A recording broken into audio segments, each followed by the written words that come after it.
But, you know, the crash out of Ethan Klein, I think a lot of people look at it as political, but it's not political, right? Like, Ethan is using politics because he's just afraid to say the reason he hates Hassan is because Hassan thinks that he's a bad person and doesn't want to be his friend anymore. Right? Like, it is maybe in Ethan's mind, he doesn't even want to be Hassan's friend anymore, but you could only suffer this amount of pain and this amount of fixation if you're feeling rejected, right? Like, there's no other way to put it. Like, this is Ethan Klein feeling rejected, feeling hated, feeling ugly, feeling like a bad person, jealous, and wishing that he could go back to the time that they were friends, or friendly at least. We call it narcissistic injury. I've talked about it before. Narcissistic smear campaigns, narcissistic injury. It's all the same thing. It's how narcissists react to rejection and loss.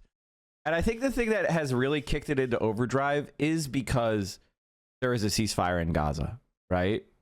Because the issue that supposedly caused their breakup is not as violently in our faces anymore. Now, Donald Trump is saying dumbass shit about how they want to move the Palestinians out of Gaza, and he's saying that openly. It's very important that everyone understand that Joe Biden was trying to do that behind the scenes. Okay? Nothing has changed. The reason why Gazans have not been pushed out of Gaza is not because the U.S. didn't want to do it, or Israel isn't a genocidal ethnic cleansing state. Those have been true the entire time. The reason why it's not happening is because Saudi Arabia and Egypt said, this is our red line. We're not going to allow you to displace 2 million people out of their country. We're not going to allow you to do another Nakba. We just don't, we do not agree. We do not accept.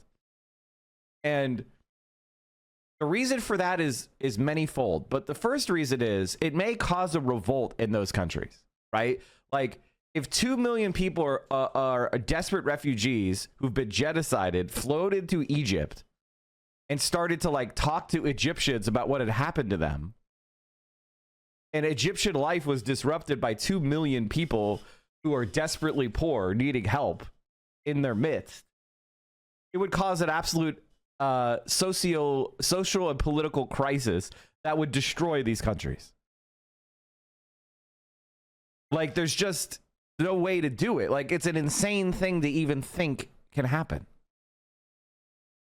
And that kind of like lack of what I would call basic common sense was common in both the Republican and Democrat administrations. I think this specific instant where like we're talking about like, Trump said he wanted to build Trump Towers and it would be the Riviera of the Middle East. He's saying the stuff that Joe Biden says, but behind closed doors. That's the only difference. And like for a lot of people, and liberals in particular, that difference has meaning for some reason. And the reason why, like for me, if you're socialists, we don't think there's a difference. If you're pushing for something behind closed doors, or you're pushing for something openly, that's functionally the same thing. If anything, saying it openly is more honest. And a lot of people like Ethan Klein, they prefer their pretty little lies because they know what they support, right? Like Ethan Klein is not confused about what Israel is. Ethan Klein is not confused about settler colonialism or apartheid or ethnic cleansing or racial hierarchy. Ethan Klein just thinks there's very good reasons for it. Ethan Klein thinks that Arabs can't be trusted as equal citizens in Israel. That's what he believes. And so that is fundamental, and you could tell that by the fact that he's opposed to a one-state solution. Now, when he's opposed to a one-state solution, he's not really brave enough to say what he really thinks. He'll say stuff like, well, if you go to the terrorist city, you'll get lynched. If an Israeli soldier or an Israeli drives into the occupied West Bank, into a city, makes a wrong turn, they'll be lynched. And I think what he's trying to say is that if Palestinians were given equal rights and treated as equal citizens in the entire Palestine, from the river to the sea, that they would be lynching Israelis everywhere. That's what he's trying to say. And this is not a thing, right? This is not a thing. It's not going to happen. Like, what would happen is, quite frankly, very little in the way of revenge or retaliation would even take place. That's exactly what we saw at apartheid. When apartheid fell, there was almost no revenge, almost no violence. People just were excited to live free and equal, and they didn't want to be fixated on the past. Ta-Nehisi Coates had a very good clip on this. And this is really the issue. He talked about good reasons for segregation. This is who Ta-Nehisi Coates is talking to Ethan Klein with this clip. And this is fundamentally the situation we're in. I think some people think there are reasons to practice apartheid. Yeah. I think they think there are good reasons. Right. I think some people think there are good reasons to, drop bombs on hospitals. Yeah. This is clarifying for me. Right. Because I understand now that you and I are not in dialogue. And we're not in dialogue because there were people who felt there were good reasons to practice slavery. Yeah. Good reasons to practice segregation. And you would be among those people. Yeah. So it's like, it's no longer a conversation, which is good. You know what I mean? Like it actually has really, really focused me on what my purpose is and what, what I can write. But I think, man, honestly, it's not even so much that people can't, for me, like grapple with the book. The reality is just indefensible. There's just no argument. Right. I think some people think there are reasons to practice. Now, no offense, I'm only here for entertainment and you're the boss, but perhaps we should stop giving Ethan the attention, bro. My feeling on this is I will never, ever, ever, ever allow people to just attack us and then not respond ever. I'm going to say what I want to say, but you have to understand something, Chad. I am talking about Ethan Klein as representative of his type of liberal justifier of apartheid. And that's what he is. All right.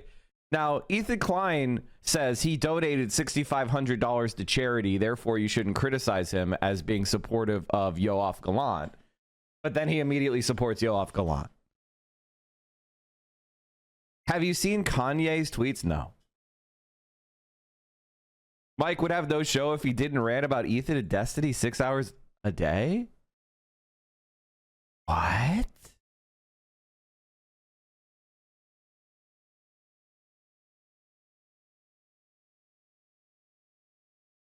What?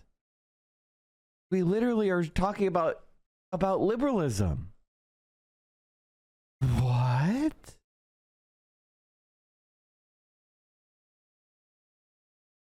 This is what's crazy. You have a channel with 14 million subscribers doing slander against me and my friends, trying to destroy our platform, and your response is to ignore that. If somebody pointed a gun at your head, would you just ignore it? Like, what are you talking about?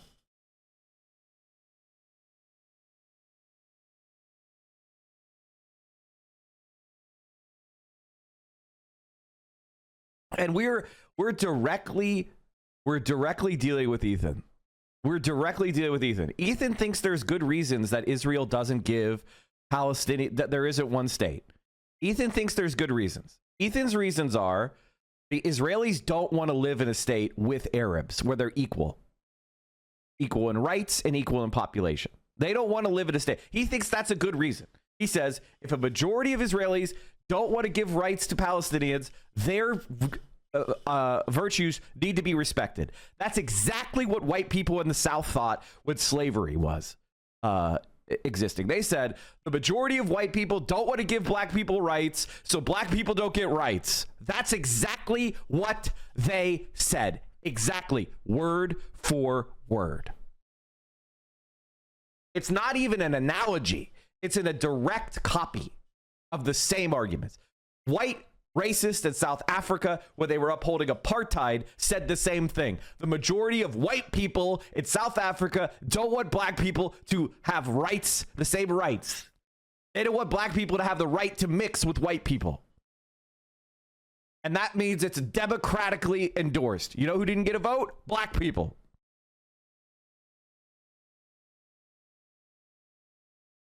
Worst part is he's dragging everyone down with him. Pummeling subcount is putting his crew at risk of being out of work. His wife losing sponsorships is because of his tantrum, not Hassan. Apparently, Teddy Fresh is also drowning. They have had to lay off people around Christmas, and now he's putting the employees left at risk. He doesn't see this because he's selfish and would gladly sacrifice everyone for his own goals. I actually don't consider that to be the worst part. I actually consider that to be pretty fair.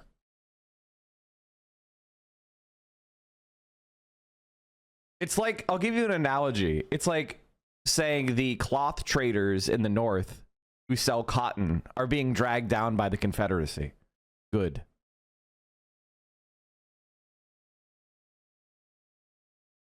You know, you might not have directly enslaved and helped do the evil, but you supported the evil, you profited from the evil, and now you're losing out because of it. It's the consequences of not having morals.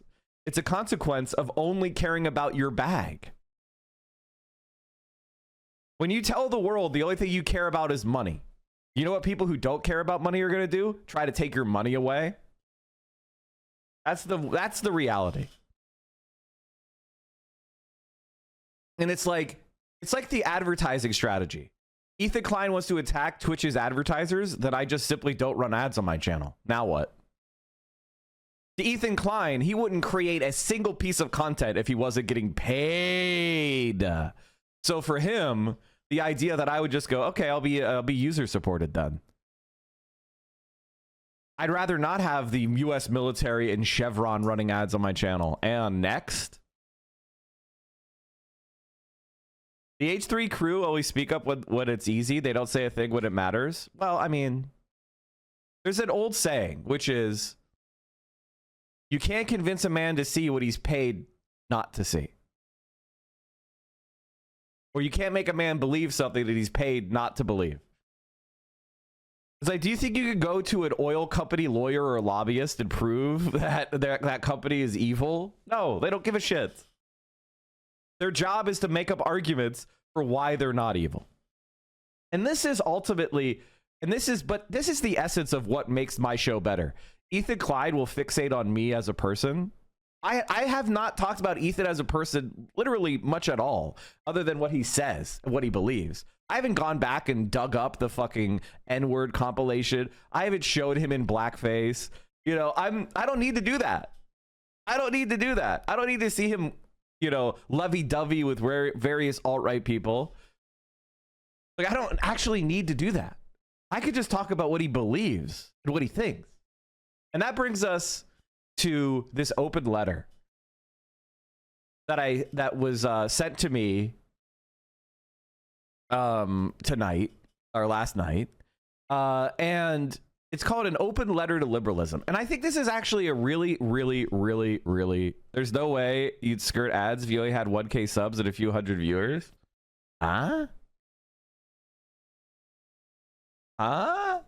I literally didn't run ads when that was exactly true. I only started running ads when I could actually make money off of it, like real money. When I had a few hundred viewers, I didn't run ads. Like, the only time I ever ran ads was when I was like being hate rated by Destiny. They get like $50 off of it or something. You know what I mean? Like, no, that's not true. The only time I started running ads is basically when Twitch made it mandatory. And then I ran 4 minutes of ads an hour, which is like considered to be very low.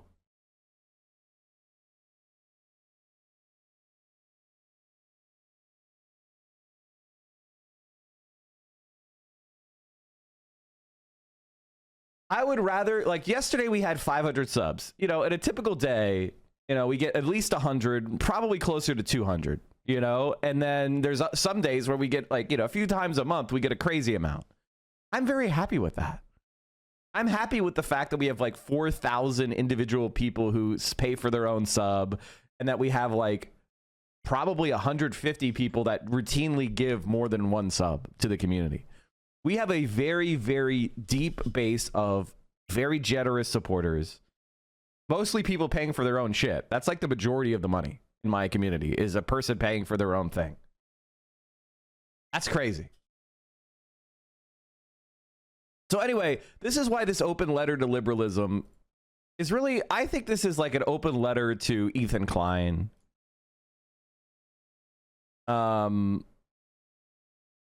That's the reality. Knock, thank you for the 20 tier 1s, and Control Salt Escape, thank you for the 2. Algorithm, hey, how you doing, buddy? Welcome back. So let's go in. Let's read this article because I think it's actually a really clarifying thing. Zazman, thank you. Black Gusuku, thank you both. Cosmos84, appreciate you all. The sad Deku tree wants you guys to give him a sub. Have I sent Hassan the narcissistic spirit? Honestly, I should. That's a good point. Like, narcissistic smear campaigns are legitimately annoying. It's one of the reasons why I know I'm not like narcissistic personality disorder, because I don't do it, because I just don't care. I think I'm closer, like if I had to diagnose myself, it would be not narcissism. Like legitimately no. I think it's more like, I don't know what I have. I don't know. I'm sure I've got something. We've all got something. Megalomania? Nah. I don't think I'm that important.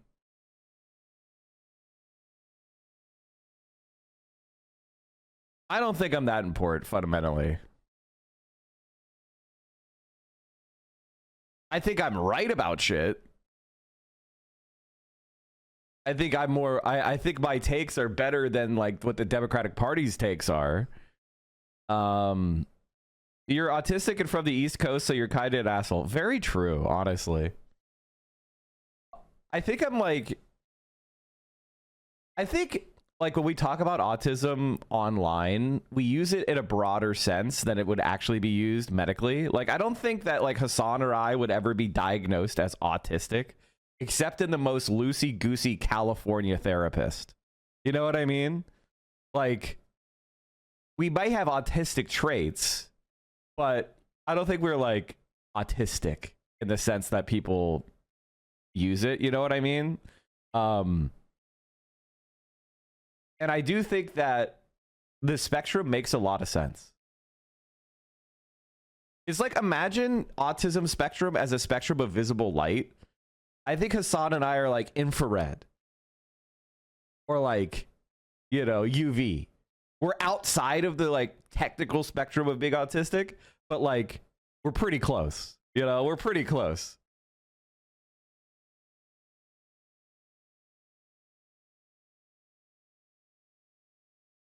You're getting more autistic by the minute. Yeah, this analogy is not helping me.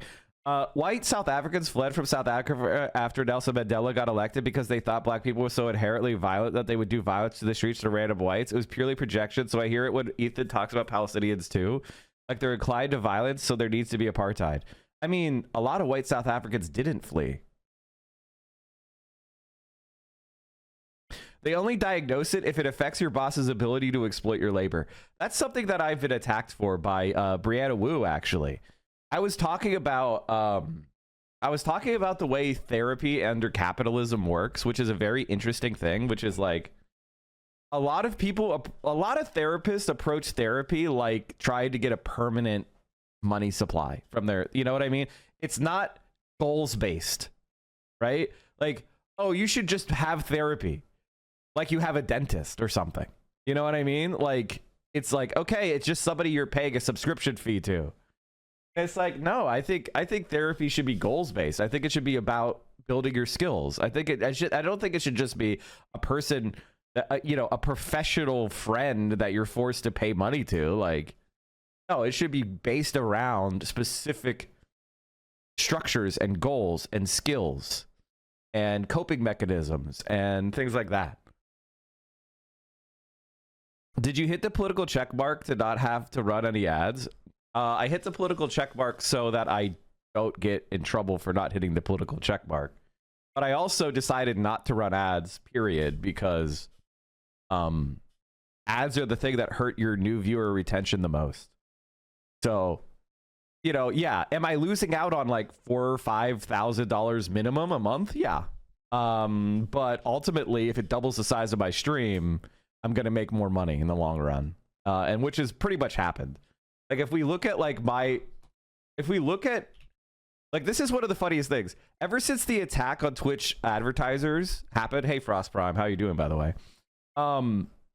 My audience has actually just continued to grow like exponentially, because like they took away our ads, right? Like, I want to say it was like, when was it, chat?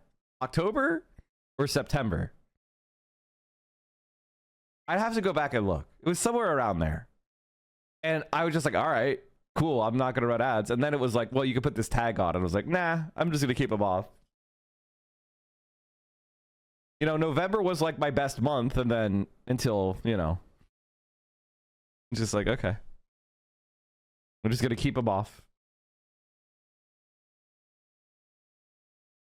To be fair, here in Cali, that's how our therapy system works through the state. Everything, they actually want you to progress and move beyond therapy. If you aren't progressing, they'll help you get there. But if you progress, they actually want to move you out of therapy. It's not a long-term thing here. They want to see self-improvement. Yeah, that's the way I like it. I think therapy is really good. But there's a book called, I think it's like, there's been 200 years of psychotherapy and everything's getting worse.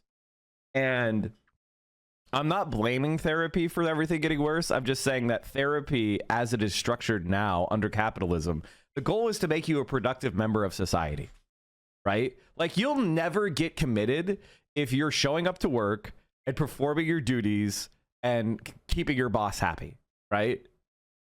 Like, you only get in trouble when you stop paying your rent, you stop showing up to work, you know, you stop making some money. It doesn't matter about what you are psychologically or subjectively feeling. Like, if you're going to work, but you're doing your work, but internally you're just racked with anxiety and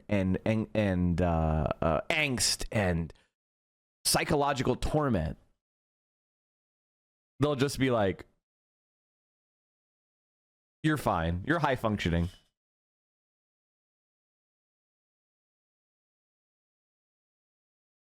Every morning I experience a blinding, searing hatred for liberals. How do I cope?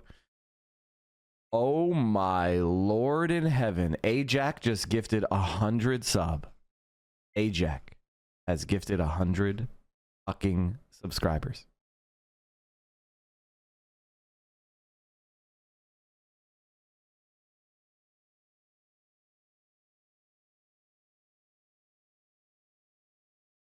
Holy moly. That's crazy.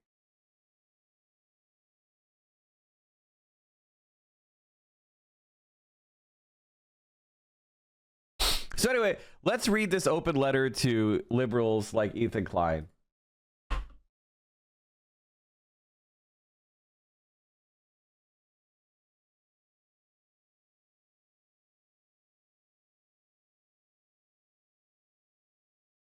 And we'll continue. Mike, I largely agree with your assessment of therapy, but my only pushback would be that a therapist is sometimes a really strong reminder of what we've dropped, the tools they've taught us. This is especially true with people with chronic depression. My therapist has never tried to train me to get back to work, but to learn how to better cope with the undulations in my nervous system while trying to exist in capitalism. That's a good therapist. I don't want you to think that I'm saying that all therapy is just like, you know, turning the screws of the worker bee. There are good therapists that are ethical and intelligent and have the same critique I'm talking about, you know, who are focused on the person rather than donated 100 subs. So anyway, yeah, Ajax is amazing. What do you want me to do? Make this an Ajax stream? I think Ajax wants me to thank them and keep going.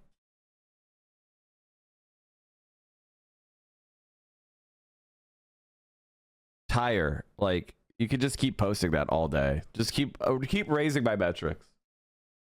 Anyway, an open letter to liberals like Ethan Klein from a socialist trying to clear things up. Dear liberals, you may have noticed that I spent a lot of time criticizing you.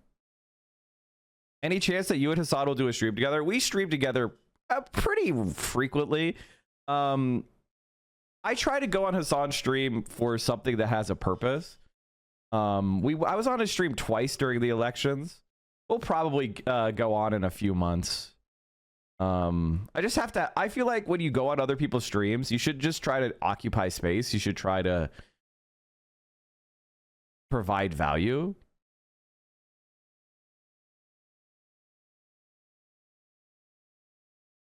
Don't put people's numbers into the chat. What are you doing, man?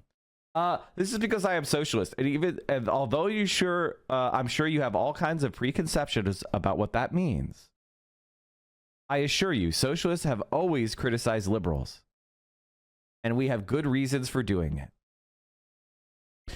In this article, I'd like to lay some of them out. I don't expect you to agree with me about any of them, but I do hope we can at least arrive at a more accurate understanding of where the points of disagreement actually are.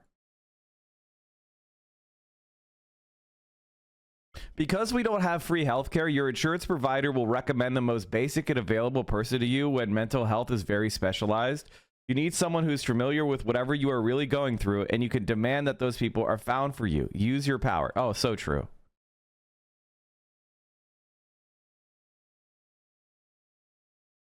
Off topic and something this community already knows, but here is confirmation that by an ex-IDF confirming the use of the Hannibal Directive. Yeah, we've known about that for a long, long time.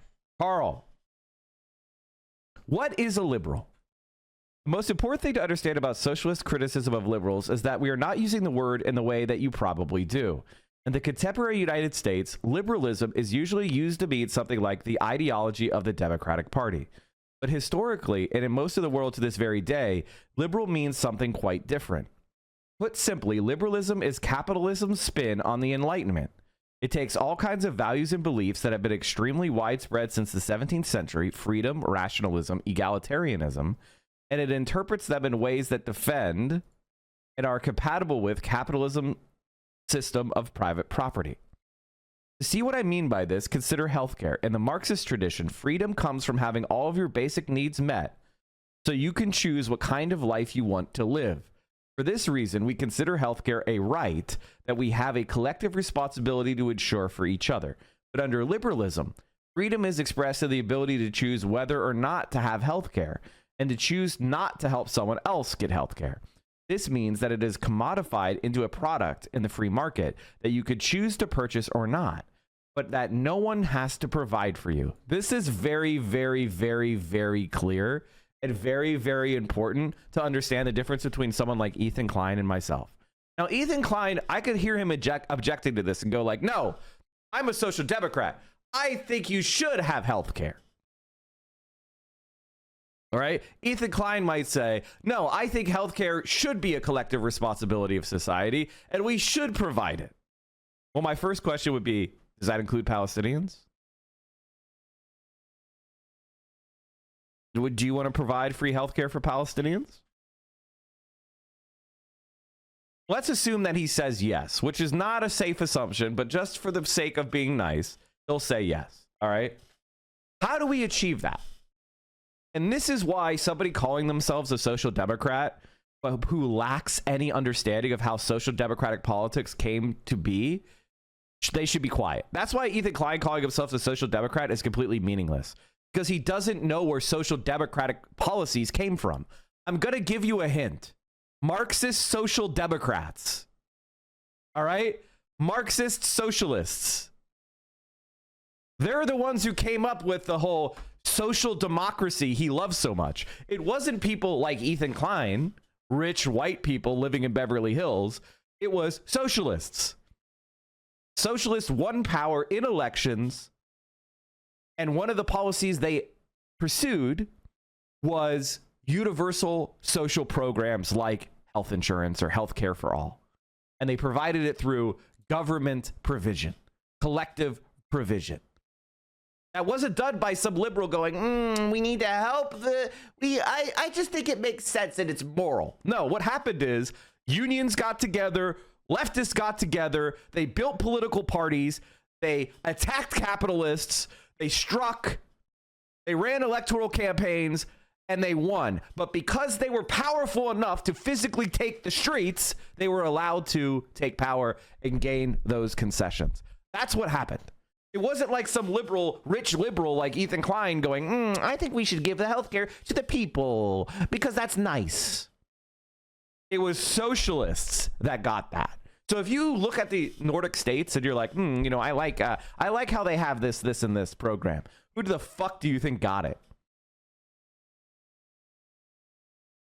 Who do you fucking think got it, you dumbass? Do you think it was people like you, Ethan, millionaires in their fucking Beverly Hills mansions? Or was it socialists and trade unionists like myself and Hassan? You dumb rat fuck. Like, that's the thing that makes this so embarrassing. Is Ethan Klein talks about how he's a social democrat, but he's too lazy even to complete reading the Wikipedia page on it. We love Will Neff, don't we, folks? Ethan, you're a fucking idiot. Or consider egalitarianism. Oh no, if you call someone a rat and they're Jewish, it's always, they called me all sorts of shit, including a rat. So I think it's turnabout is fair play. Also, give me a fucking break.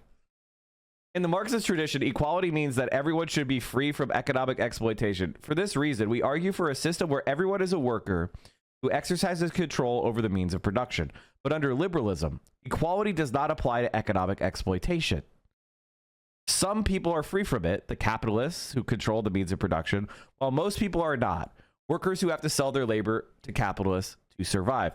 Now, it's very important when we talk about this in the place of like Ethan Klein's Very Bone podcast, right? Like, who are the people that are constantly being told to shut up? Who are the people that are constantly having what they believe laughed at? It would be the workers of Ethan Klein. You know? They're the people that have to shut up. They're the people that have to kowtow. They're the people that have to be yes men.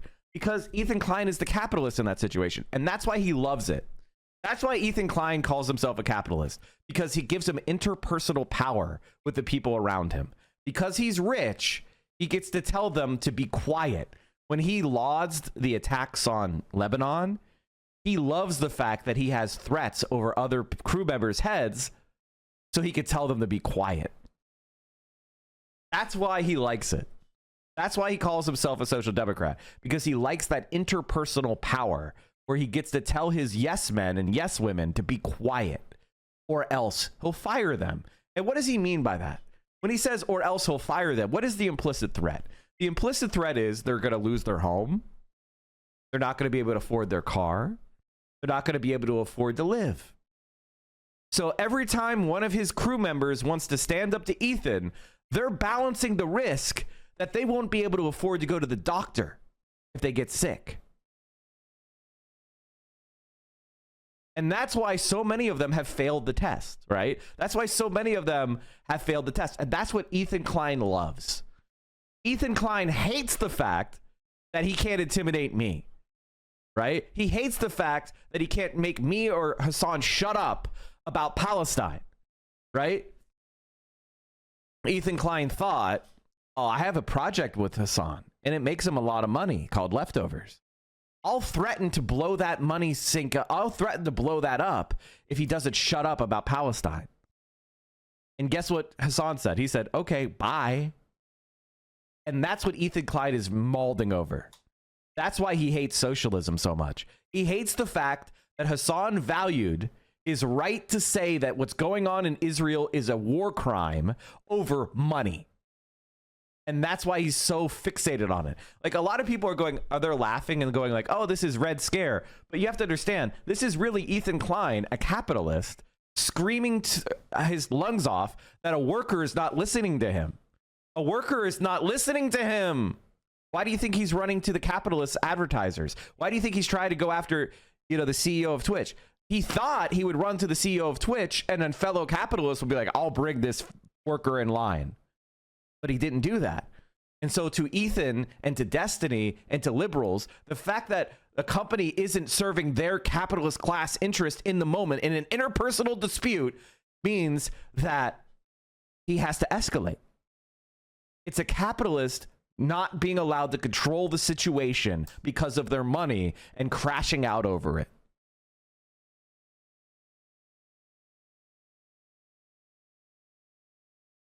This is not considered a tolerable form of inequality by Marxists, but it is a tolerable for liberals. And that's exactly the point. Ethan Klein wants to live in a world where because he's rich, he could tell you to shut up and you have to listen. I could go on, but you get the idea. It is true that liberals and socialists are both committed to Enlightenment values as we understand them. Sometimes we understand them in the same way. For example, liberals and socialists both oppose inequalities of race, gender, and so on.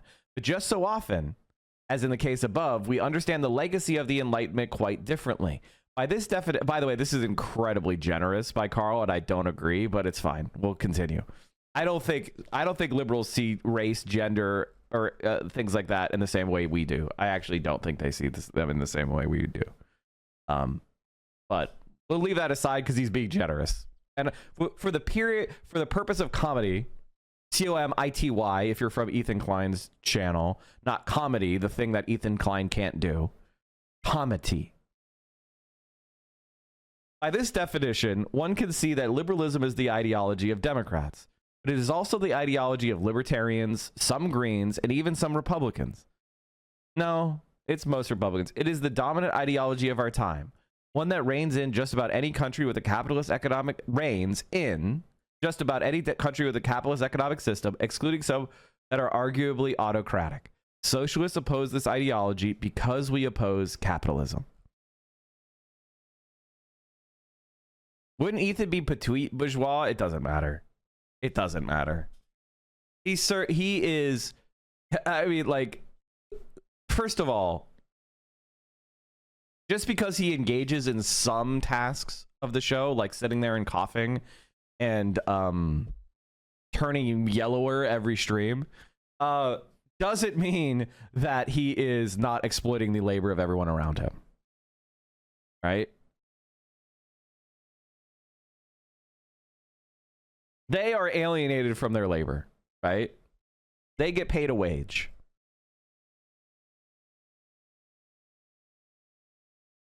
Anti-capitalism is non-negotiable. That last point has to be grasped in all its implications to really understand the opposition between socialists and liberals. It is true, as noted, that liberals and socialists share many of the same values and beliefs.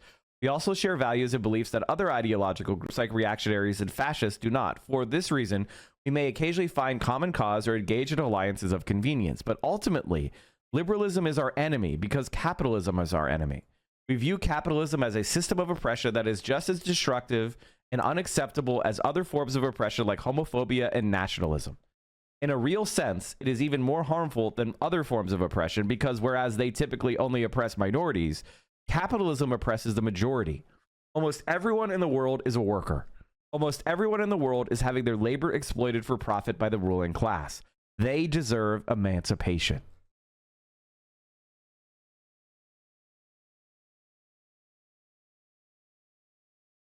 If Twitch deplatformed you or Hassan for any reason, we would figure out a way to keep your shows going. Oh yeah, I know.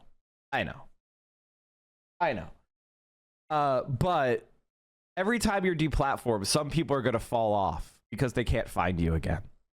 You know, that's just the way it works.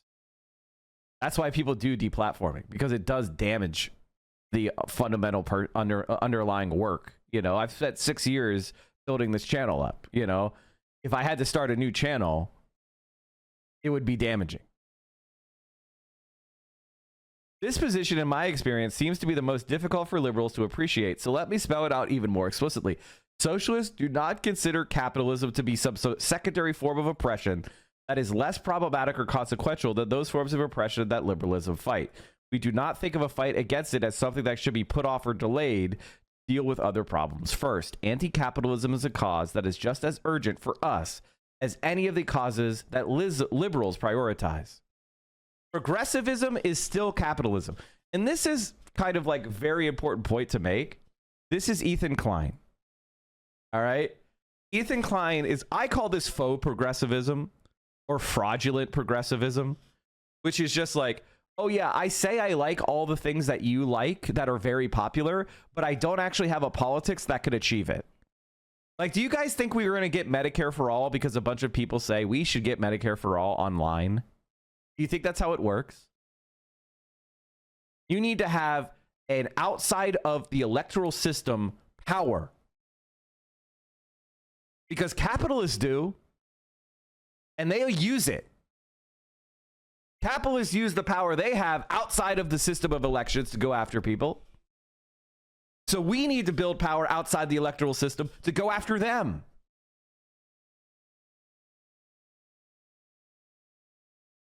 Greta Thunberg is a perfect example of the transformation from liberal values to anti-capitalist values. The reason why Greta Thunberg has become an anti-capitalist is because she just simply analyzed the world around her and she realized, oh, the reason why this bad thing is happening goes back to making money. The reason why this bad thing is happening is because it's making money. And she just continued to draw the lines of connection back. And she realized, oh, it all comes back to the interests of the capitalist class. Whether it's imperialism, whether it's climate change, whether it is racism, all these things come back to making money for the elites. And once you figure that out, you go, oh, overturning this system is the same fight. You can't just fight for climate change. Another point of frequent confusion often emerges around the fact that some forms of capitalism are plainly better for workers than others. A capitalism that features a generous welfare state, for example, is obviously preferable to one characterized by austerity. The liberal is often tempted to ask, should socialists accept progressive economics as a kind of compromise position or as a step toward their goals? This reasoning is understandable, but it misapprehends how socialists think about economics. Capitalism, in our view, is a system of private property that creates all kinds of serious social and economic problems. Progressive capitalism can treat some of those symptoms, but it doesn't treat the underlying problem, which is the institution of private property. And that's why progressive economics always finds itself playing an endless game of whack-a-mole with capitalism. As soon as it solves one problem, another pops up. The other thing is, you can't, this is, and I think Carl is missing a very important argument, so I'm going to put it in here, which is, you don't get these concessions by doing liberalism. Like, you don't get the generous welfare state by aiming for the general welfare state. You have a capitalist, trade unionist politics, and they win power and they win demands on the path to even more demands, right? And that welfare state is what happens when they lose momentum. It's a oh, we were doing a bunch of stuff and then politically the capitalists were able to overturn us. That is the reality. And it's true of Sweden, it's true of Norway, it's true of all those social democracies. Is socialist and social democratic parties with Marxist cores were stopped.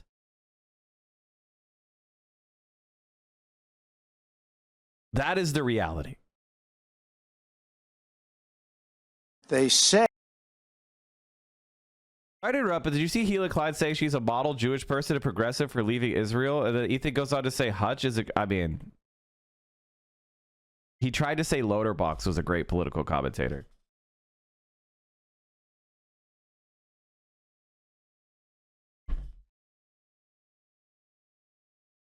Like, come on.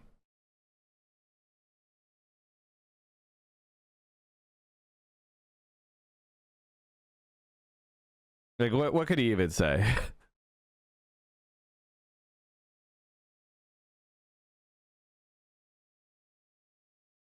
We think that progressive capitalism is going to be caught in this stalemate with capitalism forever unless something is done about the private property system. And that stalemate is ultimately terrible for workers. The other thing is it's patchwork, right? I love that Sweden has universal pre-K, right? And childcare that costs no more than $200 a month. But does there universal childcare for children in Congo? I love that Sweden provides high quality public health care. Is there high quality public health care in Bolivia?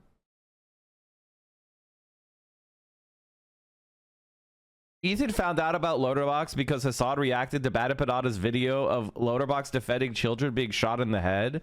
After that, he brought him on the show. I mean, that says everything you need to know.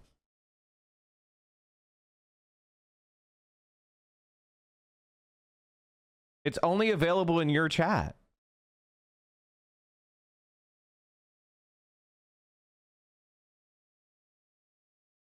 That's a little bit mean. That's even mean for me. You just say, mm-hmm. Mm-hmm. So the solution that socialists propose is nationalizing private property. That is our agenda. So any compromise with that agenda will simply not be something that helps the workers for now. It'll be a compromise with our goal of nationalization. Again, let's return to healthcare. In 2016 and 2020, the campaign of Bernie Sanders got extraordinary support from socialists in the United States, even though realistically, he was never going to overthrow the capitalist system. Why did socialists support this? Because Bernie Sanders did propose a meaningful compromise with us, nationalizing some industries, in particular the health insurance industry. That is a real compromise with our position, and that is why socialists generally found him acceptable. Contrast that with the candidacy of Elizabeth Warren. Like Sanders, she was never likely to overthrow the capitalist system, but unlike Sanders, her intention to nationalize the health insurance industry was dubious at best.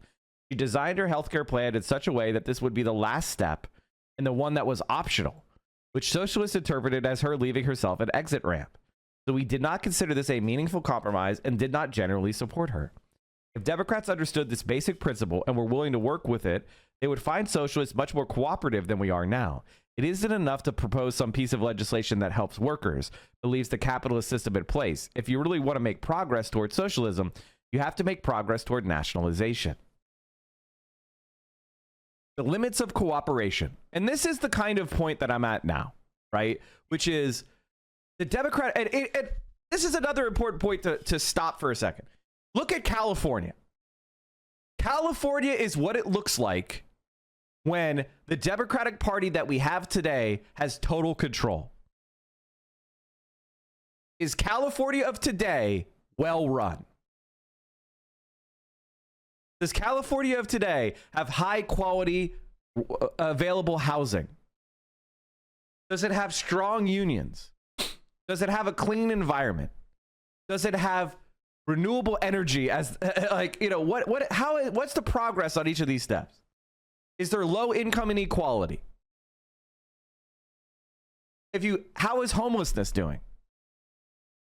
How's public transit?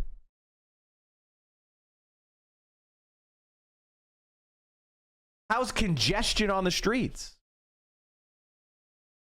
How's gun violence? All of those problems are just as bad. Fucking term. Oh God, this is some old Mike. Sorry. She just gave Donald Trump a blank fucking check. She raised the debt ceiling so much that it will not apply for the rest of his fucking term after he just cut corporate taxes and tax on the rich by $2 trillion. Now she's turning around and telling Bernie and Warren we can't increase the debt, but she just said to Trump, increase the debt as much as you fucking want. That is who she is. Who's our actual enemy, guys? Who's our actual enemy? Who's our actual enemy? I want to ask you that question. Who's her actual fucking enemy? Beautiful.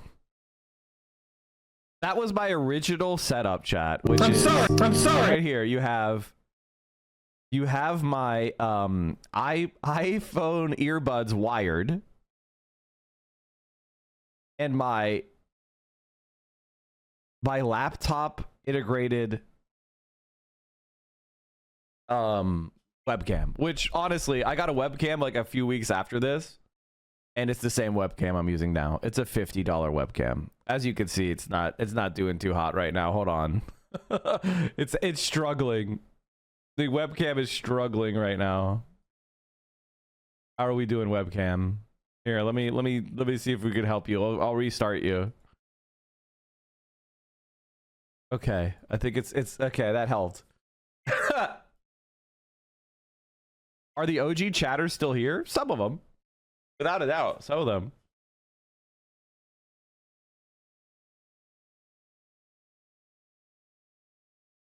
Mike, this setup isn't something you should be proud of. Use Vio's new camera. I couldn't agree more. Ultimately, unfortunately, there's little evidence that most Democrats are willing to work toward nationalization. On the contrary, particularly since the Carter administration, the Democratic agenda has been the third way agenda of moderate privatization. This means that Democrats are not just useless for socialists, they are actively working against our core agenda. This presents us with a serious problem, particularly in the long term. Whenever an election approaches, liberals make a compelling case that socialists should set aside their core agenda and vote for Democrats for the sake of advancing the parts of our agenda that we share and keeping right-wing radicals out of office. In the short term, this logic makes a certain amount of sense. In the long term, however, voting for capitalist Democrats at every election means that we will never be able to advance our agenda. So what do we do about this?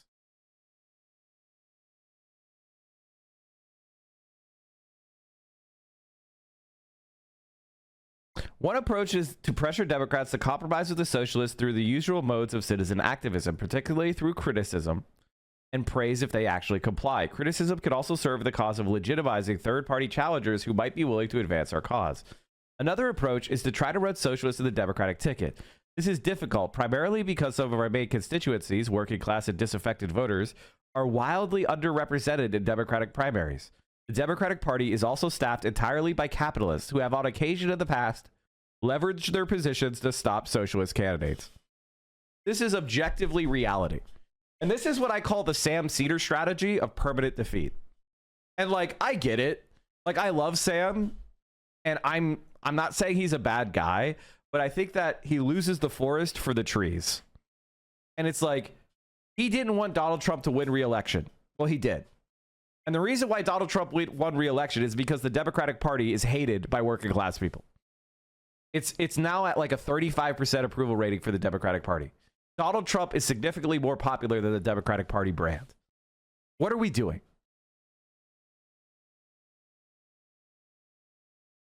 What the hell is happening at the moment? We're talking about the difference between liberalism and socialism. This is like the core reason this stream exists. And I'm using it to talk about the positions of very specific people to make it crystal clear.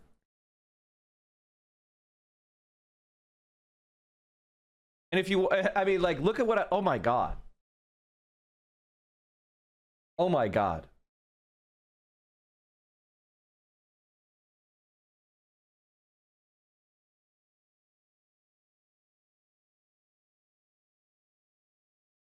Oh, fuck. I thought I had it. Hold on, maybe it's in my likes. I liked something and then I closed it and I lost it. Fuck. It was a new poll of labor. And it showed them at 15% approval rating.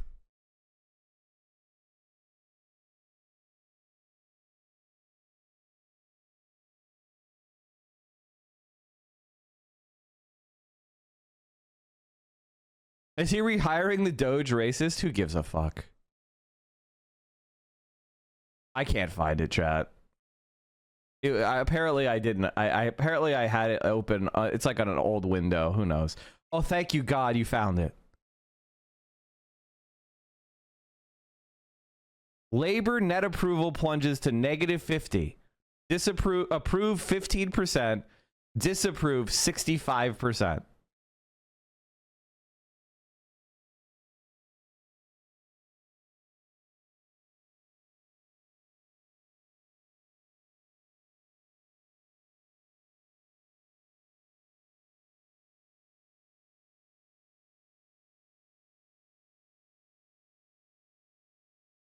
A third approach is to make our vote for Democrats contingent on them offering a meaningful compromise on the socialist agenda. In order to do this credibly, however, you have to be willing to withhold their vote if they refuse to play ball, which is what I was trying to do. By the way, this was my approach with Kamala Harris, and this is what I was attacked for, which is state openly what I want, say if she meets me here, I'll fight for her. If she doesn't, I won't. And she didn't, so I didn't. And people think that this is like me betraying them for some reason, like they're entitled to my support. They're not. Can we get a single Democrat who isn't a pussy?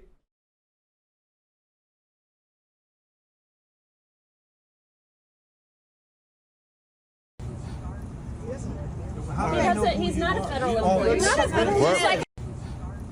If somebody tries to block my way physically for where I'm entitled to go, I will move them. I mean, it's just the way it goes.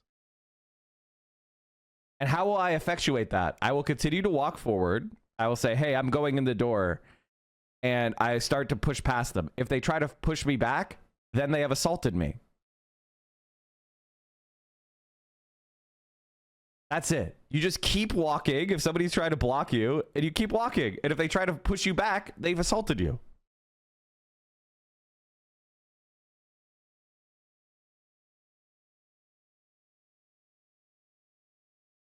If representatives are willing to be arrested for removing this Pinkerton while Elon's groypers are raiding the DOE, then why are they there? Yeah.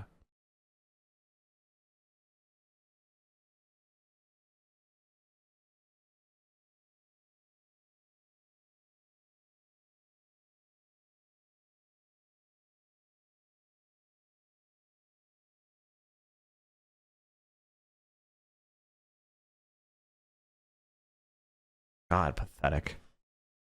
Finally, a fourth approach is to try to build a socialist third party, which means campaigning against Democrats between and during elections. I want to do this. The launching of a third party in the United States is extraordinarily difficult for systemic reasons that everyone is familiar with.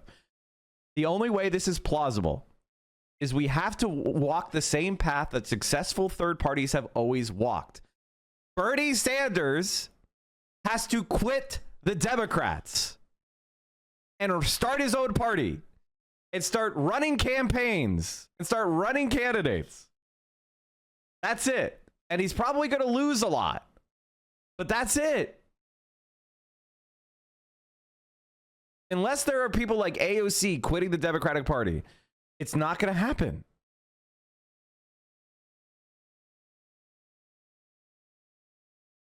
The objective reality is there was no path to victory for Harris without a weapons embargo. Everyone who conditioned their vote on an embargo did more to get Harris elected than Dem supporters. In fact, that's correct. As you know, socialists try all four of these approaches. What else is there? Certainly Democrats should be able to understand why do nothing and just accept capitalism forever isn't an option that socialists are realistically going to go along with. We do have something to try to end capitalism, and that is naturally is always going to be against the interests of a party that overwhelmingly supports capitalism. There is no way socialists can be socialists and also be compliant with this Democratic Party.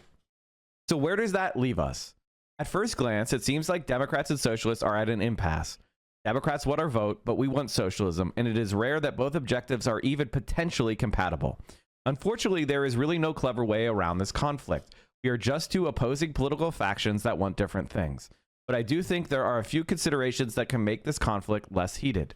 First, please remind yourself that a lot of people other than socialists refuse to vote for Democrats. We are never the sole cause of your losses. There are millions upon millions of Americans who just don't vote at all or who vote for third parties.